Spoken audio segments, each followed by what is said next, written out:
हादसा इतना भयानक था, इतना दर्दनाक और इतना हॉरिफाइंग था कि देखने वालों के रोंगटे खड़े हो गए।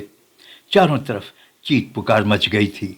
सड़क पर लोग भागते हुए नजर आ रहे थे और ऐसे में कुछ लोग सिचुएशन का फायदा उठाकर मरे और घायल लोगों के सामान लूट रहे थे। एक शख्स मरी हुई महिला के हाथ से सोने का कंगन निकालने की कोशिश कर रहा था। आप सलाम हिंदुस्तान देख रहे हैं। अभी कुछ ही दिन पहले मुंबई के कुर्ला में एक भयानक दुर्घटना घट गई। एक बीएसटी बस ने चलती हुई भीड़ सड़क पर सैकड़ों लोगों को रौंद डाला। कुछ तो बेचारे स्पॉट पर ही मर गए और कुछ हॉस्पिटल में इलाज कराते समय दुनिया को छोड़ दिया। और अभी भी कितने ही बेचारे भगवान के भरोसे हॉस्पिटल में पड़े हुए हैं, जिनका इलाज चल रहा है। पिछले सोमवार की रात मुंबई के कुर्ला में एक भयानक बस दुर्घटना हो गई। बीएसटी बस ने कई वाहनों और पैदल चलने वालों को बेदर्दी से कुचल दिया। इस हादसे में 7 लोगों की मौत हो गई, 42 से ज़्यादा घायल हो गए। दुर्घटना के बाद बस चालक संजय मोरे बस की खिड़की से कूदकर भाग गया, लेकिन पुलिस ने उसे बाद में गिरफ्तार कर लिया और उस पर गैर इरादतन हत्या का आरोप लगाया गया है। पुलिस के पूछने पर उसने बताया कि उसे ऑटोमेटिक बस चलाने का कोई अनुभव नहीं है और इससे पहले वो एक ठेकेदार के यहाँ मैनुअल बसेस ही चलाया करता था।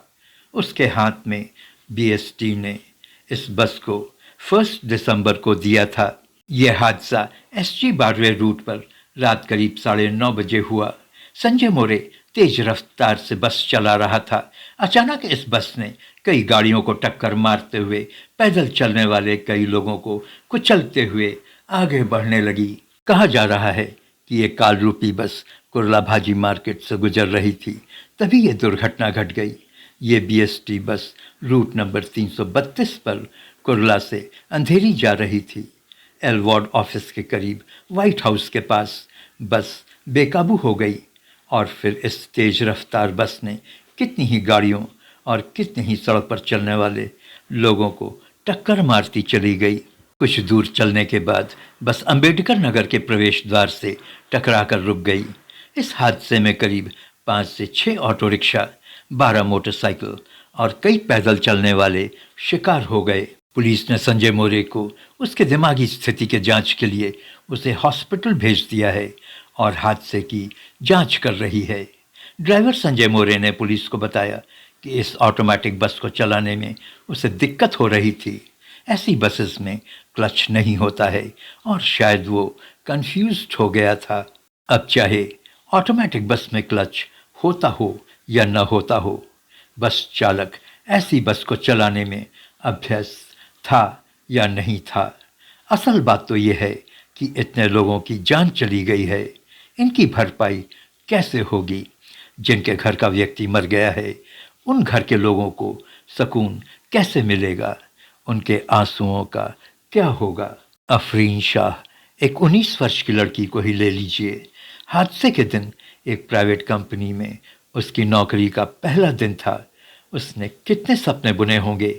सड़क के किनारे चलते हुए अचानक एक बस उस पर चढ़ जाए, उसके माँ बाप के आंसुओं को कौन पोंछेगा? अफरीन शाह ही एक ऐसी अकेली विक्टिम इस हॉरिफाइंग घटना की नहीं है। किसी का बाप मर गया तो किसी का भाई, किसी की पत्नी मर गई तो किसी का शौहर। सभी अपनों की तड़प में अपनी छाती पीट पीट कर रो रहे होंगे। ये घटना एक नहायत ही शॉकिंग मामला तो है ही। इससे भी शॉकिंग तो ये था कि कार के नीचे मृत पड़ी एक महिला के हाथ से कुछ लोग सोने का कंगन निकालते हुए देखे गए। एक्सीडेंट ग्रस्त लोगों को उनकी सहायता करना, उनको हॉस्पिटल पहुंचाना तो दूर, इन राक्षसी लोगों ने तो इंसानियत को ही शर्मसार कर दिया। पुलिस ऐसे लोगों की तलाश कर रही है।